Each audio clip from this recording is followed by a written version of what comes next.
بسم الله الرحمن الرحيم الحمد لله رب العالمين والصلاة والسلام على أشرف الأنبياء والمرسلين أما بعد إنه حارة وحوالي أن يسود كله يسافر وصاحب جدول يسود فشلة خاصة من لمبر كفور الوارث يعني لا يعلم يسود بنايا أنت بدل حوالي وحالك يصير كتبات طولايا أما كنت متهاي يسود فشلة قابل تجيلها يعني الجدول كان وحوالي وهبقى بفوت وهي مطبقة إليه الفيديو مكفاية وبانية هاي marka taas ayaan rabaa inaan isu gudbiyo insha Allah ka faa'iideyso waxaan loo qoro waa lambarka koowaad keesaan tahay wax weyn lama sameeyo waxaan qoraynaa tirooyinka idil ayaan qoraynaa marka oo waxaan soo bilaabaynaa eber labo saddex afar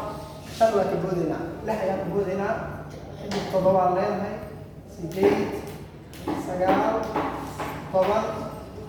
waa ka boodinaa waxaan ka boodinaa toban iyo labo toban iyo saddex toban iyo afar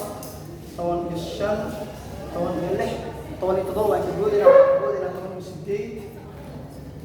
toban iyo sagaal labaatan labaatan iyo koow labaatan iyo labo saas markaan sameyno wax kale bala sameynaa marka tirooyinkan waa eber hal labo saddex iyo afar ayaan laba laabaynaa marka ayagaas waxay leeyihiin haddii eber aan laba laab waa eber hal laba laab waa labo laba laab waa afar saddex laba laab waa lix afar laba laab waa sideed eber labo afar lix sideed ayaa markasta waxay leeyihiin marka haddana waxaan ka bilaabaynaa eber aan leenahay eber labo afar lix sideed haddana waxaan leenahay eber aan soo bilaabaya eber okay labo afar lix sideed haddana eber ayaan soo bilaabaynaa mar kale eber labo afar lix sideed marka way dhamaatay hadda toban labo taa ku fal eber waa eber toban labo taa ku fal waa hal waa toban labo